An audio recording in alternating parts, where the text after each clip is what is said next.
Good morning and welcome. I'm Bob Pace. I'm your host of the Fight CPS and how to hang on to your children or how to keep your children. I warmly extend a warm welcome to all of you that have found me on Facebook. I'm transmitting on YouTube using the StreamYard application. This is a live podcast. I'm on 14 times a week and um, I'm on at getting attacked by fruit flies. Jeez. Um, I'm on at 10 o'clock in the morning every morning except Sunday. Sunday I'm on at 8, and that's for 1 hour, and that's Pacific Standard Time. I also come on again in the evening at 7 p.m. Pacific Standard Time for 1 hour, and those are my usual times. If I change them, I'll let you know. But those are usually my usual times. Sometimes family commitments come up and so forth. I have a very important family commitment on Sunday to be with my son um, at church. So that's important to me.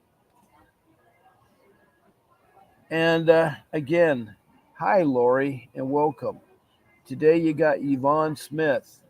Lori, are those names family members?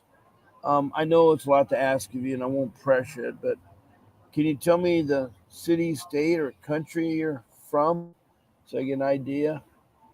But anyway, welcome, Lori. I'm so glad you joined my podcast. You're usually there, and I love your emotes. You have done some emojis, so that's nice. Now, this podcast talks about the child protection system. And a lot of you have been fighting it for years, or months, or days.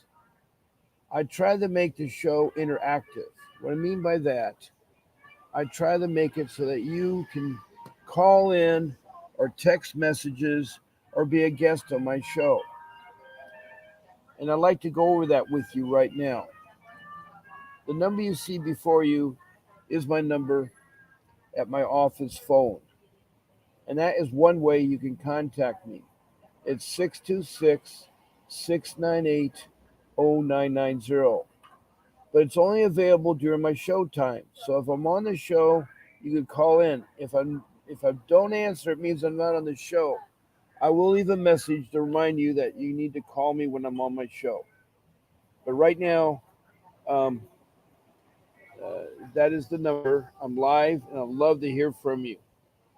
And all I ask is that you state your name and you tell me your location and um, a little bit about your case. I like to know what the family makeup is and how many children, whether there's multiple dads, multiple moms, whether you're partnerships or whether you're a husband, wife, or a girlfriend, boyfriend, or you just happen to have a baby. I know how hard it can be. I know how hard it can be. Um, well, I'll talk about that in a second here, but I want to go over the second way that you can interact with this podcast. And I mentioned comments, and already I had a comment this morning. So when typing in a comment, please have it pertain to a child protection system question, a CPS question. I love to talk about other things. A lot of things happen in this world. There's enough time in the show. So please talk to me about CPS questions.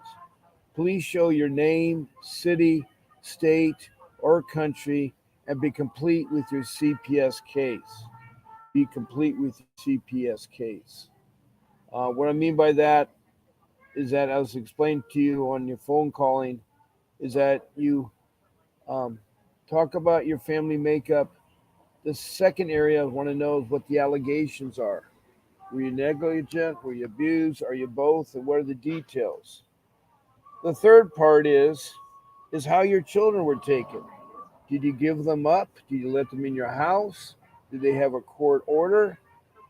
Did they ask you to come down? How were the children apprehended, and where are they? Are they in foster care or with the next of kin? Those are things important there. And then tell me where your case is at the moment. That's all. That is how you can be complete. Otherwise, I end up playing ping pong ball. I'll ask this, and then you answer that. Then I'll ask this, you answer this. And it takes up a lot of time. So when you're texting, text it. Now, I didn't mention countries because a lot of you are from um, countries. Now, I've had Australia and Canada and Mexico, besides the 50 states, text messages into me. In Europe, I've had the United Kingdom, I've had Sweden and Denmark. In the South America continent, I've had Ganza, which is east of Venezuela and north of Brazil. On the coast of town, their biggest city is Georgetown. And then I've had Africa. Now, I've had several countries in Africa. I've had Mozambique, which is south of Somalia along the coast, north of South Africa, across from Madagascar. They're on the east side of Africa, Mozambique. And then I've had Rwanda, which is Central East Africa near a big lake. And then I've had Liberia. And Liberia has been several times commenting in here. The gentleman that comes in, his name is Archie. He is a scout leader in his country. They have extensive scout program to protect the kids. Now, for some of you who may not know it, it's no longer the Boy Scouts of America. It's called the Scouts. And it's, internationally and national, but they allow girls in scouting now. So they can't say Boy Scouts. I guess they could say Boy Scouts and Girl Scouts, but the Girl Scout program is still running. If you're a boy, you can't be in the Girl Scouts. But anyway, enough said. This guy from Liberia calls in. Now, I've had a second visitor. Her name is Ina Christensen. And she says her children were looking for educational. Her children were, your children were taken for education neglect. So neglect and not taken to school probably. I'd love to help you. Further, Ina says, and I don't know where you're from, Ina. What country or what city and state are you from? My daughter was 6 days excused, and my 17-year-old missed 7 days while in my care. I'm sorry if you don't want to tell me where you're from. That is fine. You don't have to tell me. I'm just trying to get a picture of Washington, D.C. Well, the federal place there. In fact, I think I have not had anybody from Washington, D.C. I'm so glad. Wow. They had all 50 states and now the Washington, D.C. Now, there's nothing wrong with having your child. Did you make arrangements with the school? Did you make arrangements with the school?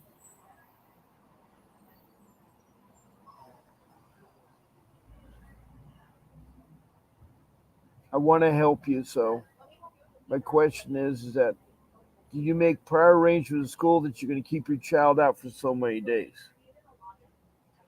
Yeah, everybody says CPS the worst everywhere. I hear that every day, all 50 states. And I'm so sorry you're going through this. But did you get permission ahead of time to keep your children out of school? There's nothing wrong with keeping a child at home. You can homeschool a child, but you got to make arrangements with the school.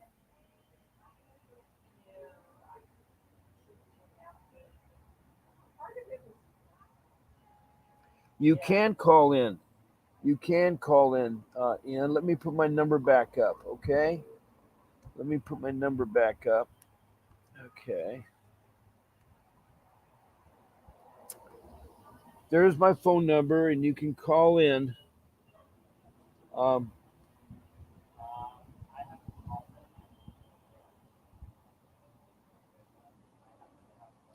well, I thought you're in Washington, D.C. I'm confused.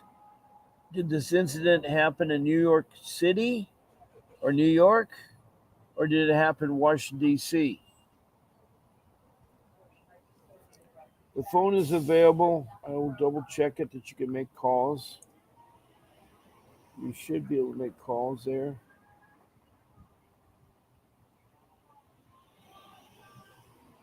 Hmm.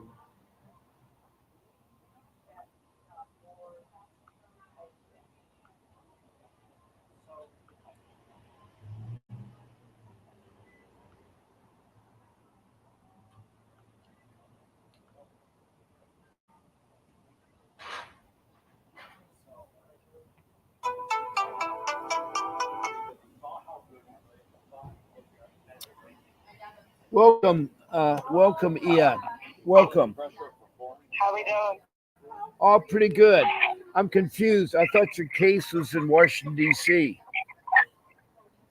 No, actually New York State. Well, you're in New York State, but is your case being was happened in Washington D.C.? No, sir. Oh, so why was Washington D.C. Come up? Okay, I'm confused. You say it's Washington D.C., right? No, New York State.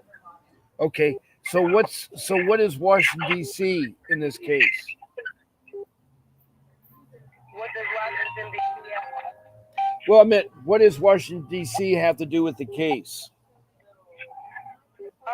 No, I was calling to ask a question about like the CPS. But I'm in New York State, so it doesn't have nothing to do with Washington. Oh, okay, okay. So your case is New York. I already have 4 or 5 people that have called me from New York. Rochester. What city in New York? Utica. I'm sorry. Actually, Say that again. Herkimer, New York. Herkimer, New York, sir. Okay, Herkimer, New York. Okay. And when did the case start? When did the case start? 3 years ago.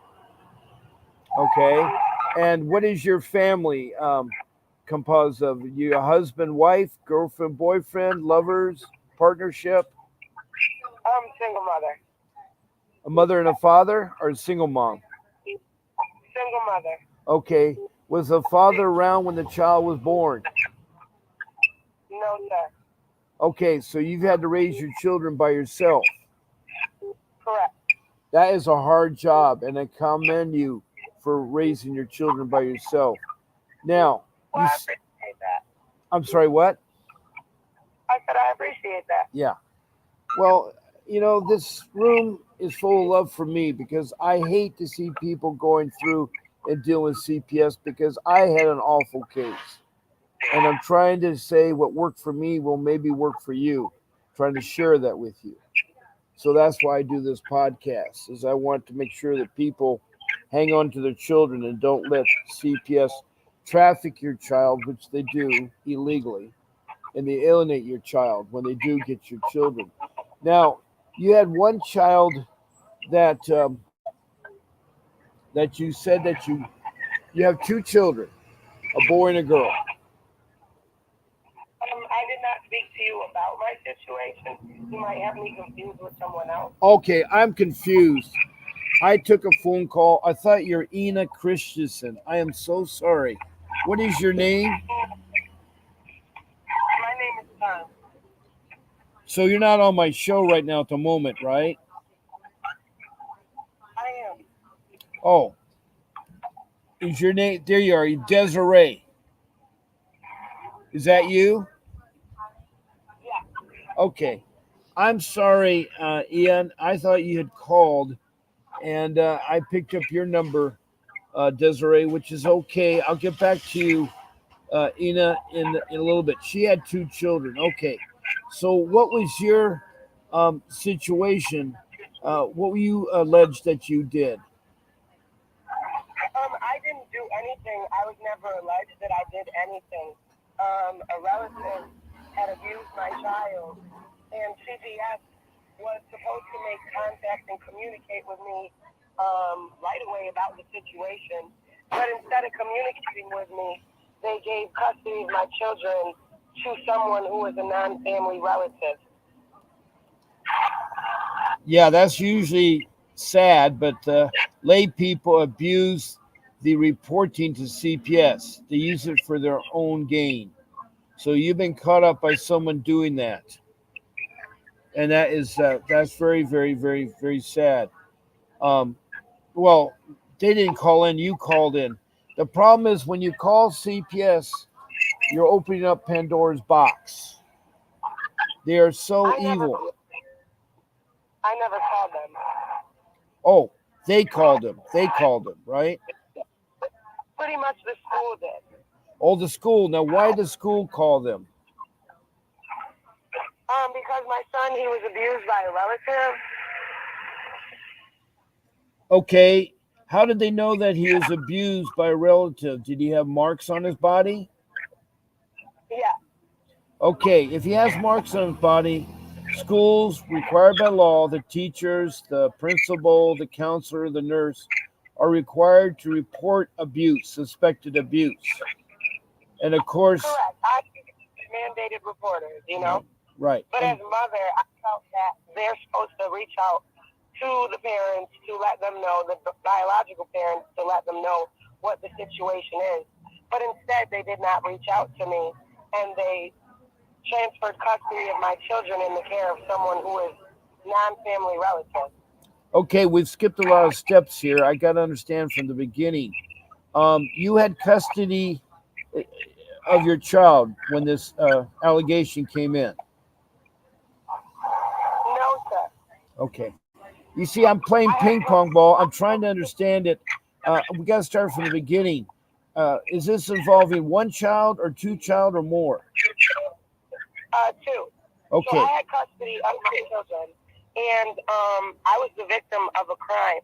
So a relative had reached out, of course, to stand in the gap and assist me because where I was attacked and I was a victim of a crime was where I was living. So it was a more safer situation at the time for them to continue because it was during COVID for them to continue their schooling and stuff like that. So my relative had basically for like months and months and months told me, "Oh, everybody's got COVID over here. You can't come over here." And then it turned into, "Oh, you abandoned your kids for 6 months," when the whole time they were trying to set up services so that it would be in their favor to get money off of my kids. You know what I mean? Right. Well, CPS is all about money. It's an $80 billion business a year. Correct. So you're caught up with the system now. Where is the father in all this? The father is not around or involved at all. I raised my kids since birth. Oh, okay, okay. You know, So that I don't have to worry about that situation. Okay, so now you're a single mother with two children. You're trying to raise them. You put them with relatives who abuse them. correct. Okay. And what made you want to put your children with the relatives? What was the reason why? Because I was a victim of a crime. I was shot 8 times. Um, so of course I had medical going on, and also the person who attacked me was my neighbor that lived right downstairs from me. Wow. So it wasn't for me or my children to be there.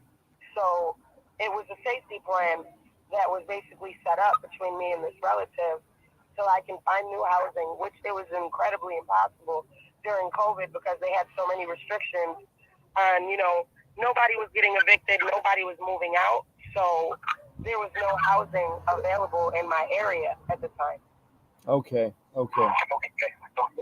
So after 6 months, everybody, my relative was like, "Oh, they got COVID. This, I got one got COVID. That one got COVID. I can't come." So it was a sneak move because I wasn't thinking, "Oh, you're gonna try to keep me away and use COVID as an excuse to keep me away so that you can claim abandonment." But even when the abandonment was claimed, I never was sent a summons from the court to respond to that claim. They never properly subpoenaed me to even have a say so in where my children are going to remain at. So what is the current plan now? What is the current plan now, Desiree? So basically, I was never indicated for neglect or abuse. And when I found out about what was happening, they called me the day of court and told me I got 5 minutes to, because they were doing virtual hearings at the time. They were like, oh, you got to call now in 5 minutes. I didn't have an attorney. I didn't have any representative. The judge basically was very condescending and was basically telling me that, well, wow, now mind you, I have a child, my youngest child, in my custody. There's nothing stopping me from getting access. There should be nothing in my way of getting access to my kids because I have their youngest sibling. So they're basically, the judge basically was very condescending and said to me, oh, well, why would I give the kids back to you, my children back to me? Because how do I know that you're not treating one kid better than the other? And I thought that was ironic because my kids in my relative's household was the only kids that was being abused. So basically, you're how do you putting your foot in your mouth by making a condescending comment like that, by saying, okay, I'm not going to give you your kids back because how do I know you're not treating one better than the other, when in the household they're being mistreated and the other children aren't being mistreated. So I of course had a problem with that comment that was made. I put in petition after petition to get emergency custody. I let the judge know I have custody of their youngest sibling, and in New York State, sibling separation is not legal, and parental alienation also is not legal.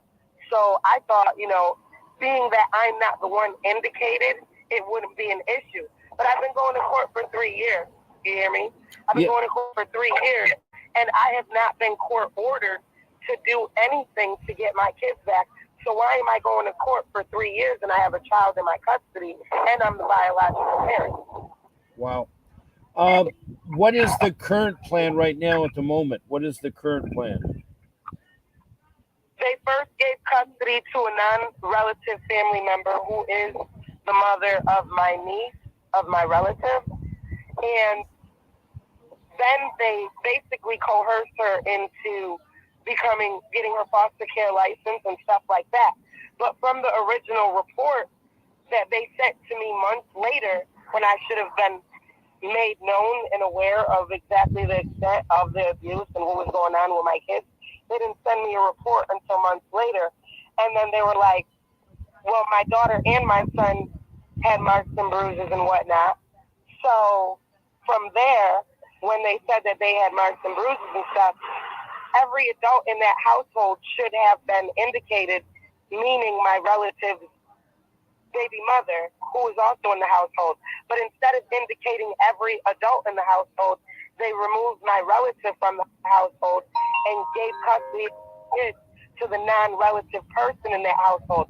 So, of course, I put in petitions and I said, listen, New York State, we have parents' laws, grandparents' laws. I have custody of a child in my care. There should be no reason why I cannot have my children back. And, like I said, the judge was very condescending and was making comments like, how do I know this? How do I know that?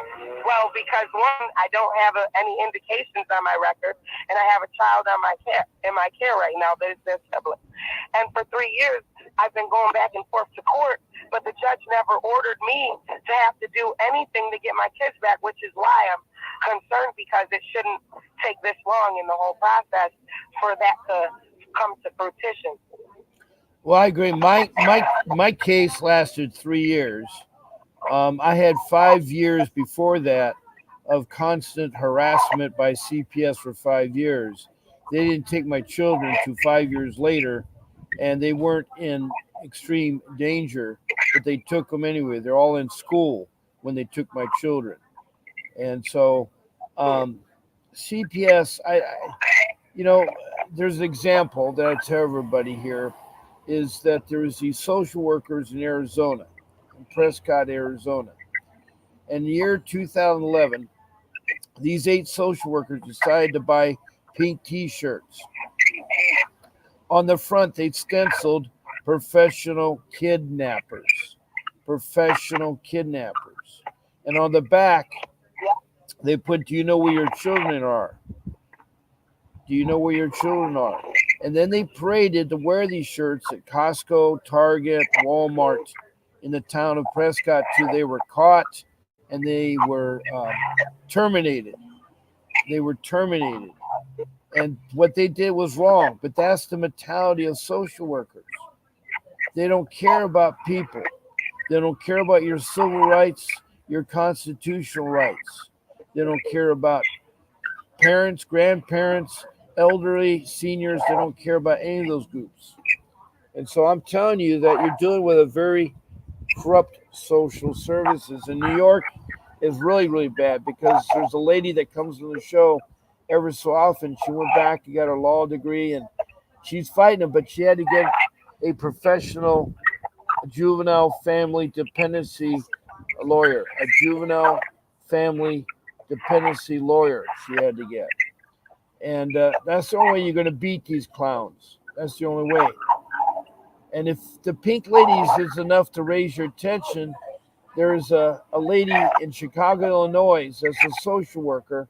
On her Facebook page last month, she put an ad.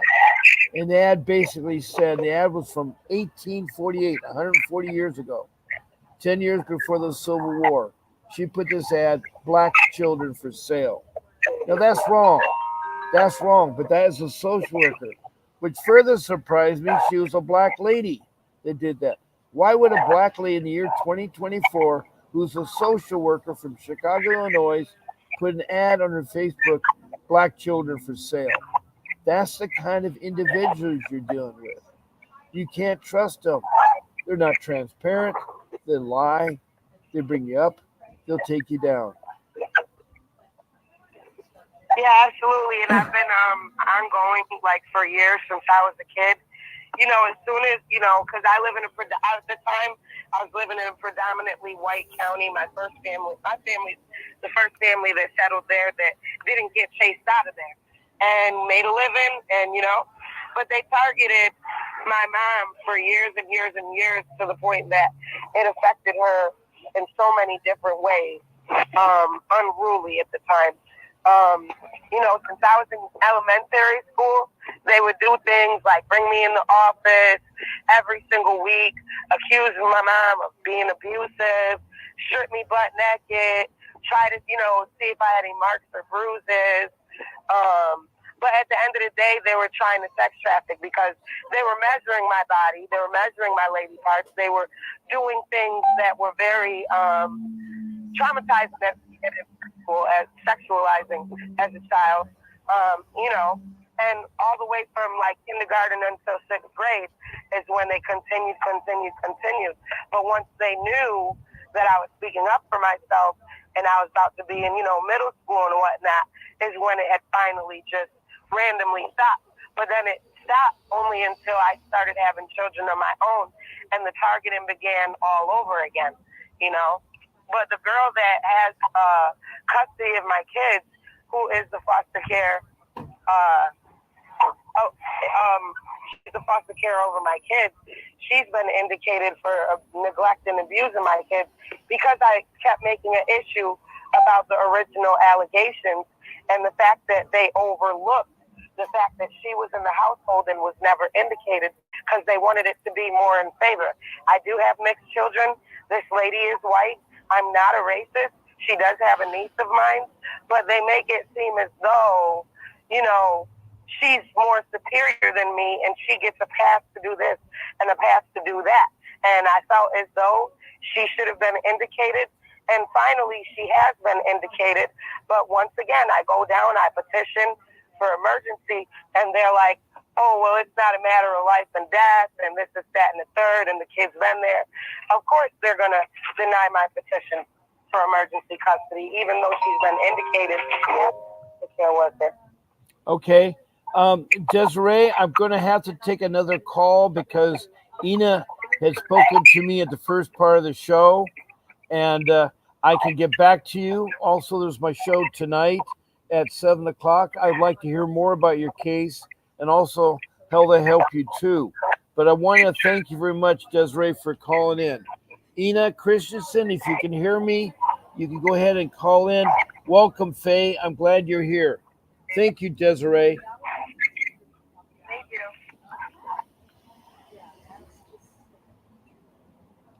Ina, if you can hear me, please call in. Okay. Here.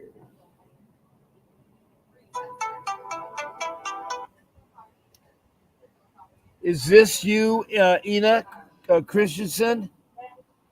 Yeah, Christian, how you doing? Yeah, you're from Washington, D.C., right? Yes, yes, Yeah, yes. I'm sorry. What had happened is that she called in, I thought it was you, and then I saw your other number come up, and I apologize, but that was Desiree. She's from New York. It's very corrupted situation she's in. The CPS, the I know. judge, I heard. I is saw. really, It's really terrible. bad towards her, and you know, I want to help her. Your case is you had two children, and you had taken them partly out of school. And I was asking you earlier, did you get permission from the school to take your children out? Okay, so I just like because you just talked in the beginning. So I was sexually assaulted and robbed, and the minute they were going to kill my children. It's a program called DC Dash. They're supposed to like help survivors because then I was placed in a hotel in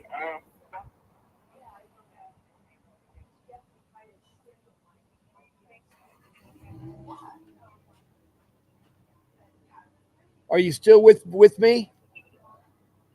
huh? Yeah, I'm sorry, I lost you for a second. You said that you were you were raped in a hotel. No, I was coming home with groceries and around my way where we had just moved in, it was some gang activity.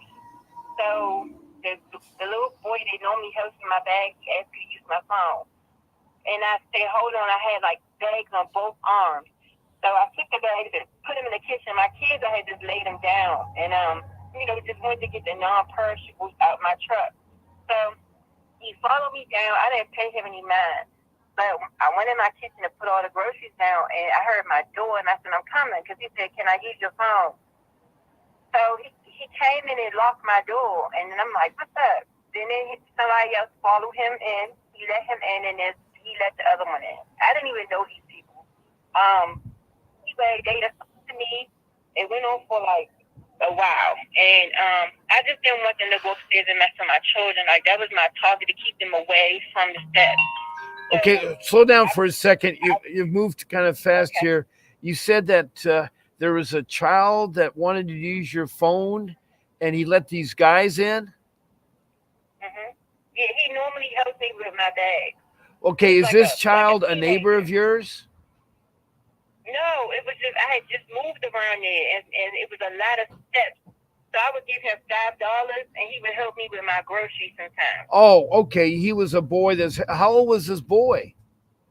I say about maybe looking at about 17, 18, but he could have been because he was small. He could have been older, but he ended up dropping his gun when they came in the house. So yeah, it was gang activity going on Okay, and around there. you were misjudging the kind. Okay, I see what's happened. So he was with. He brought in two other men, and the three of them were with you in the apartment. No, I didn't know that. I was in the kitchen putting my bags down. He came in behind me, and I thought he was just knocking because he asked to use my phone. So I said, "I'm coming." And by the time I got to my door, he had let he had let himself in, and he was turning my knob. So I said, "No, hold on, I'm coming." He opened the door, and another man came in. It was just back to back. They were behind each other, and then they locked my door. Like all I was doing was bringing food in and I had so many bags. I went put him down in the kitchen and came back to let him use my phone. So I didn't really. I definitely misjudged him as being dangerous. Yeah. Now, was there anybody else around you could have yelled or screamed? No, not down where my house. I wish I had a picture I could show you, but they were townhouses and like they were on the steps, and mine was at the bottom of the steps. So like kind of how DC they take little properties and try to like put a whole bunch of bedrooms in it so you can put your kids in it. Like my children were upstairs, but my son was he didn't have a phone, but his TV was up so loud he was playing his video game. And my little Oh, girl I had laid her down, and then I went back out to get my groceries after I got the kids settled in. all right. So then these guys raped you, and were they? Robbed me. Pardon? They robbed you? Yeah, they like robbed, like was looking through my house with stuff, and but Oh they didn't boy. go up the steps, so which I'm thankful. But yeah, so So DC Dash and crime victims put me in a hotel that they send all their victims to. They send everybody to the same place. Just okay, about on eight okay, on. They send everybody. You get shot, they send you there. It's the same hotel on New York Avenue. yeah, And there's a lot of prostitution and stuff going on there too. So the dude came. I guess they knew where they were going to send me, and then he tried to assault me outside. He got arrested, got charged as a sex offender. But the other three dudes, they didn't get caught. So I finally got a place under a program for victims of crime, and they put me around a street called 37th Street. I okay, had about 10 floods where the septic tank, because I was on the bottom, kept backing up into my house with a whole building, all the bottom apartments flooded, but it was only two of us down there, and okay, I was in the front. So the water from the septic tank, if it rained or anything, it would back up into my apartment, and then it would come up through my bathtub and through my toilet. My stove didn't work. Like flames would shoot out of it. Like most of my appliances didn't work when I moved in. I tried to call and make calls about it. It was awful. But I would clean it up, and as soon as I cleaned it, it would happen again. My water heat exploded, like rust was all over the floor. It's like it was just bad. I had maggots under the floorboards. So I kept calling and asking for assistance because I had signed this lease for 2 years. And the property manager there said if you had sex with him, he'd fix that. And I guess a lot of people were okay with that, but I wasn't. So it just was really hard for me and my kids. CPS came out. At this point, I had found me and the kids a new home, a really nice home. And the lady there said that I had been very disrespectful to her in the past. She knew me from church. She made it hard. She said that she did nothing to help us. And she became the social worker and said that I didn't register my little girl on time for school. I registered her late. She's autistic, and I was registered as a homeschool teacher. okay, And because we were in a bad situation, and the social worker told me to do a safety plan where we only leave out if you have to leave out and things like that, because 37th Street is they shoot really bad every day. It's a shooting every day. Like I got a gun put on me just for going to get my bags because they wanted to steal my pockets. Like it wasn't a good situation. We stayed in the house a lot. So I was registered as a homeschool teacher. Our portfolios, because it flooded so much, when I went to show the social worker the work my kids had did, she said I pulled out a bag of brown papers, but it had flooded so much. And I sent the videos to your producer, the water up to my knees. Like that's how bad the floods were. And you could see doo-doo floating in it. That was backing up into my house. I couldn't stop it. wow, I don't like it. It just got bad. My kid's father had just died.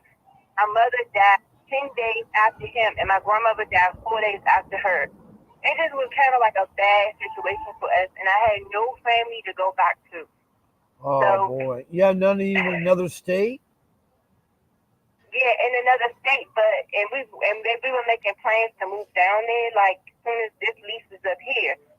But I had no idea that this lady was going, like, she lied and told the judge that I got raped and I made my children watch. She said that I was homeless. None of this is true because we have a beautiful new home, and I had been here like 6 months when this was going on. She said that my children hadn't been to school. My girl only had missed 5 days excused, and some of those days was because her school bus, because she's autistic, her bus wasn't coming at first. And the other 3 days, I took her to the doctor. But my son, she started hooking school. And I let them know that everybody was aware of everything. It was no secret. So when she was yelling all these things out, the judge wrote it down. He didn't check, he didn't verify. I could have proved it. I said this is true. Like, I mean, I had proof of my kids had missed all their appointments. They went to the dentist. Like, I'm on top of my stuff. It just was and nobody went back to check over them. It was just what this lady said, and it was written down. And they came and they said I had to take give them my kids. Oh boy. So where are But your then my kids? daughter showed up with a black eye. When I seen her during the visit, she told me that they're spanking them. I don't spank my kids. She Who said they're was spanking my baby. who He's was 2 years spanking old. your kids? Who was spanking your kids? They're in a foster home. They've been there for the last month now. Oh, that's And wrong. the That's daughter wrong. said That's wrong. That's they're spanking her. And now my daughter is passing out. She's never passed out before. And uh, I don't know. I She was supposed to go to the doctor today. And they canceled the have you appointment. told They that to said she's gonna. CPS workers? Have you told them that they're spanking your kids and that you do not want corporal punishment? You can ask them, I want time out for my kids.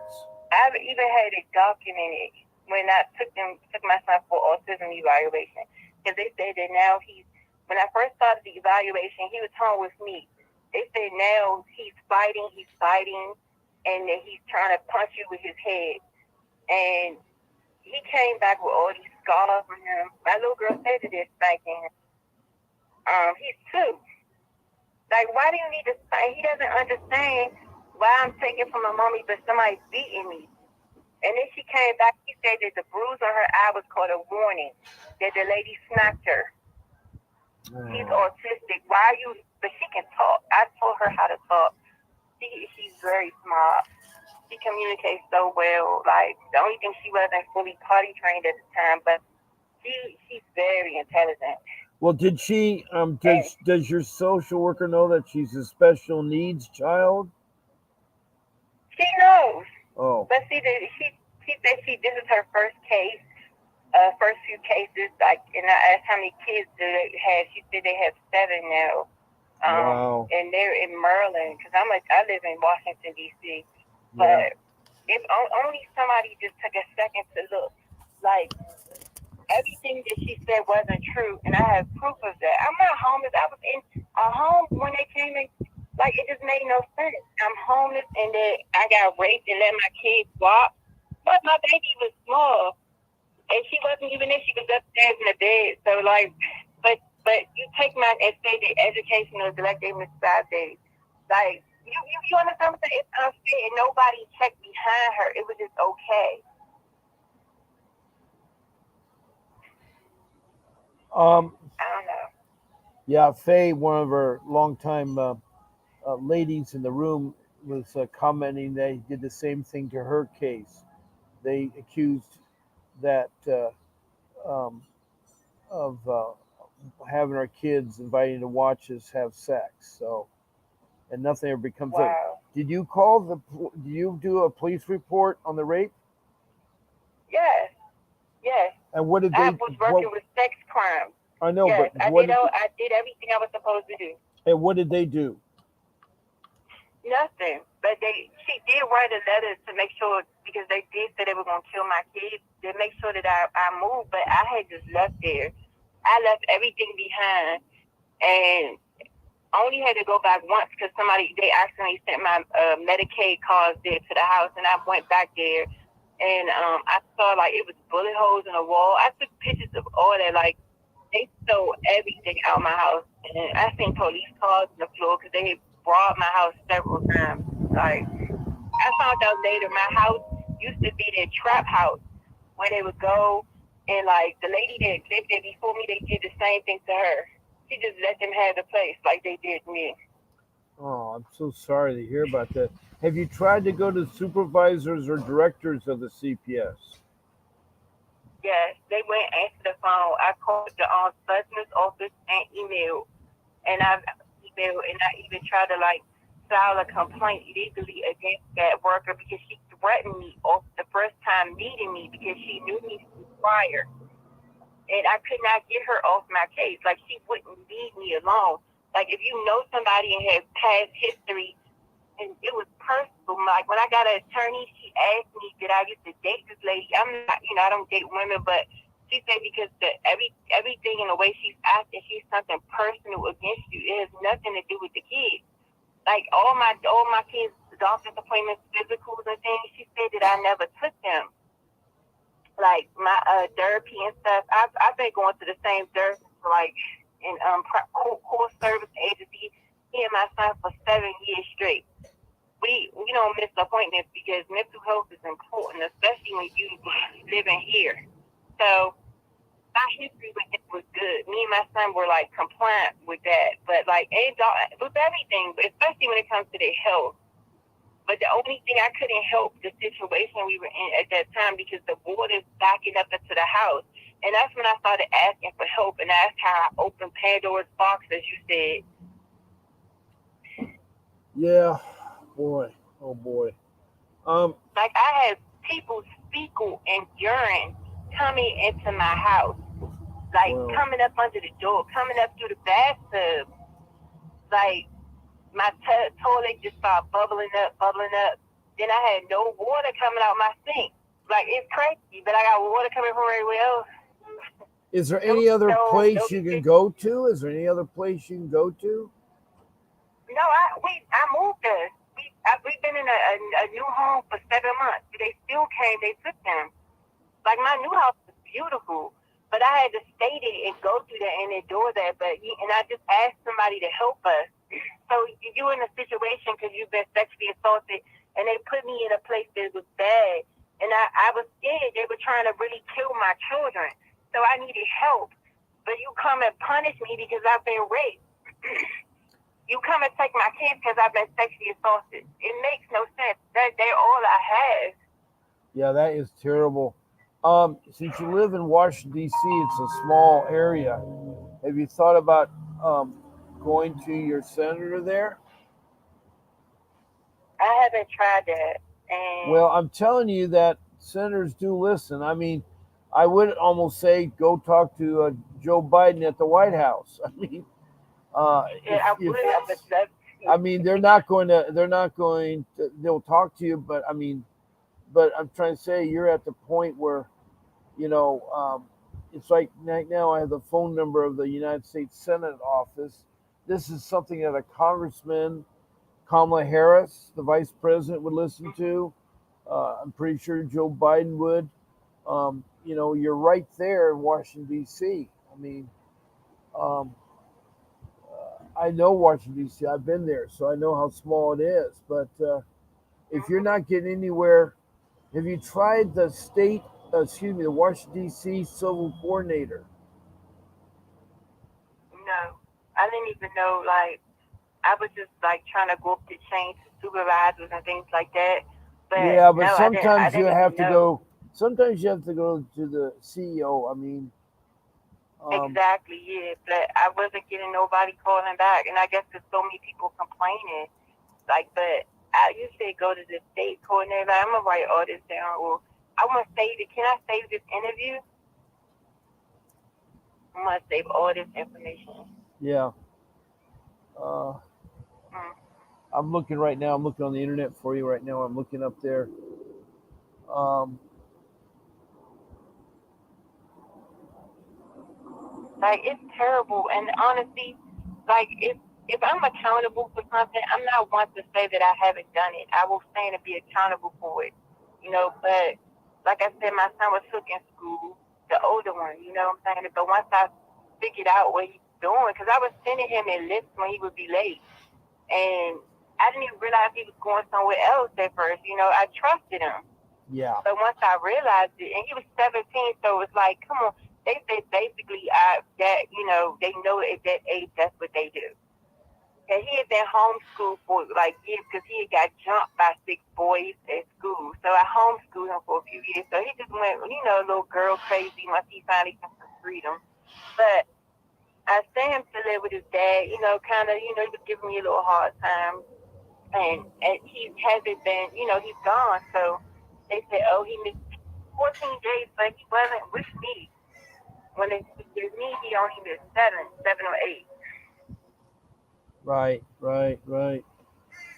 But I got like they tried to put that on me because there was nothing else that you could have put on me. This situation was personal, but at the same time, like that should be against the law. Like, if you CPS is supposed to be for protecting children, not hurting them. You take them away from their family and put them in places where they're going to be harmed. Right. Like, Have you instead of have you assisting. yeah, If you have think you a family need help, help the family. right. Have you the director of the DC Child and Family Service Agency is a guy named Matthews.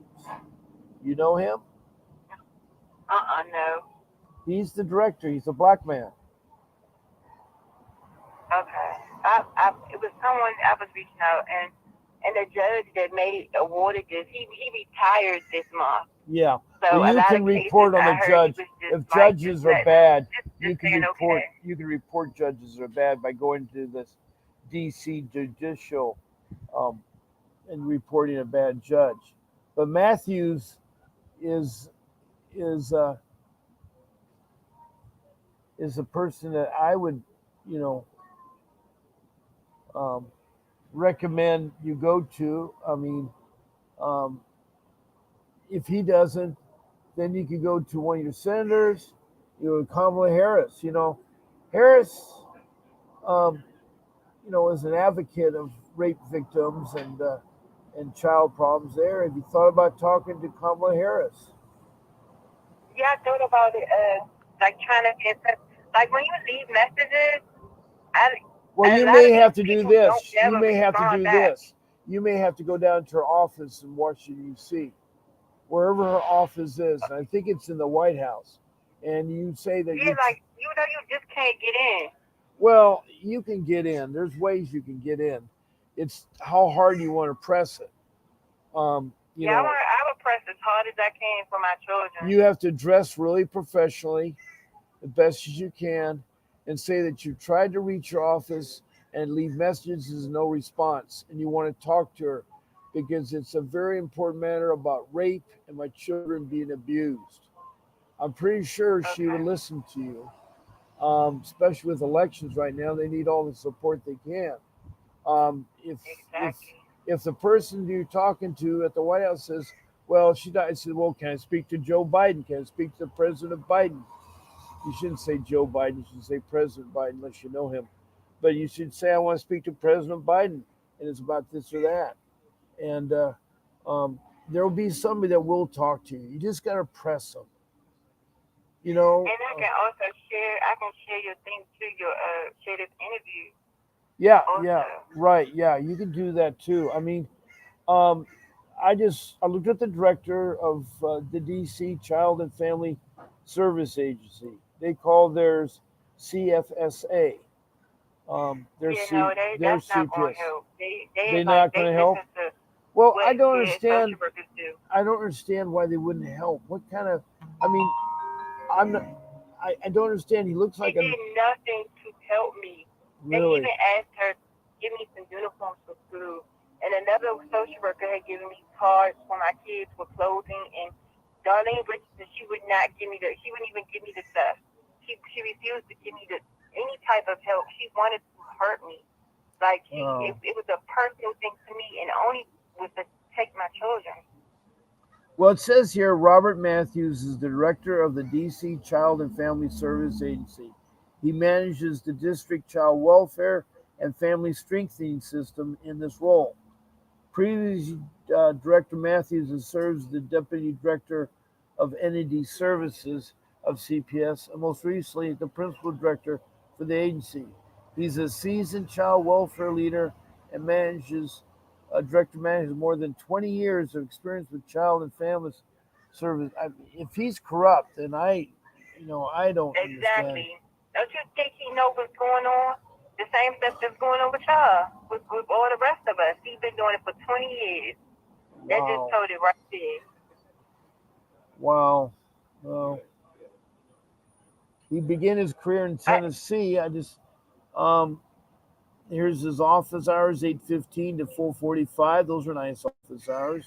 He has a phone number. Do you yeah, want I the? don't want to hurt. heard it. I need to go to, like you said, the senator or something like that because calling CPS, CFSA, that that was it could help it could hurt me. He's the Oh, supervisor of the lady that was doing these things to me. So well, you could do I'm this. kind of You could scared. do this since you're there. You could go to Congress and ask to speak before Congress. I don't know if they have a 5 minute session where they let the public come in and talk, but you could go to the Congress uh, there and either to the House of Representatives or the Congress, the senators, and talk to either group. But I'm sure, I mean, if I was you and I was in Washington, D.C., I always go to the top. So it'd be the president. The president helped me, I go to the vice president. I work the opposite way because I had a case Right, one time split the where talk. I Okay. had to go to California. I was not getting. I was dating a girl who was having trouble getting her, her PT physical therapy certificate she completed in school. She had a job and they weren't letting her start. So I just called up the governor. I happen to know the governor. That's why it probably helped. And he got me in touch with his lieutenant governor, Mike Kerb. I had talking to to make to mention because he was in the neighborhood I lived. See, I've always been that way my whole life.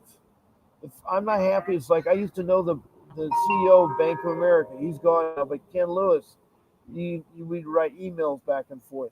I've always been good because I'm a CEO myself, so I know how to speak their Okay. language. I know how to speak their language, and a lot of times they're bored and nothing to do. But I'm surprised that some senator, or if you go to Congress and you see a senator or representative, then ask him, say hello. I'm so and so. I'm from Washington D.C. I need your help, and he may listen, Okay. or she may listen. And Okay. you're dealing with an agency that is very corrupt. I know they're corrupt, Yes. and I know that for experience wise that they've been corrupt, and so you're right there at the state, at the federal level where you could say something or could make something different. So what I'm strongly recommending you is to um, um, talk to the top person and then work the other way down. I mean, Okay. um, I think Kamala Harris is a personal person. I think she would talk. I mean, she's also black too. She's from California, but she's an advocate of women's rights, and she was a prosecuting attorney. Her background. So, Kamala Harris. I mean, your story is worth for them to listen because there are a lot. And if you can't go to the director of CPS, Matthew, who's 20 years there, if you can't talk to him, see, I talked to my director in Orange County. I went and talked to him, and his place was the Taj Mahal of India. I mean, his was the Emerald City of Oz. I mean, it looked so, and he's so there. But in And the end, it helped your case? no, in the end, I went in one ear, went out the other ear. He was there, and so I then got an attorney. I sold my house and got an attorney, and my attorney cost me a fortune. That was Vincent W. Davis, and he will do consultations. All you do is you call him 888 and for 30 minutes he'll talk for $60 and help you. But he had to fight them. I had to fight them with an attorney. I'm talking about a good attorney, someone that has fought CPS. And so, but I don't have much time. It doesn't mean we cannot talk again. I'm on again at Okay. 7 o'clock at night. Tomorrow at 10, then at 7. So it's 10, 7, 10, 7 on Saturday. I'm on at 8. But you know, uh, I really appreciate you taking the time to share your case. I think you need I help. appreciate it too. I've been trying to talk to you for a while. Yeah, well, I want you to call me again. I want you to update. I want to thank Faye, who's from Richmond, Kentucky, who is very concerned about you and cares about you and wants to help you. Um, Oh, thank you. yeah, that's Faye there. She's a really good person. There's Vanessa James Marcus Davis, who's new to the room, and she told me about Nancy Schaefer, who was killed. She was an advocate of women's rights, saying to pray to God and get a great attorney, records everything, and a good luck. Yeah, that's Vanessa James. Um, And then we had Desiree, who talked about her case in New York. Very horrible case there is there. And then I have Lori Hiller, who comes to our room all the time. Those are the people that did comments. I want to thank you all. I want to say God bless you all. And thank you very much. And I'll see you tonight. This is Bob Pace signing off.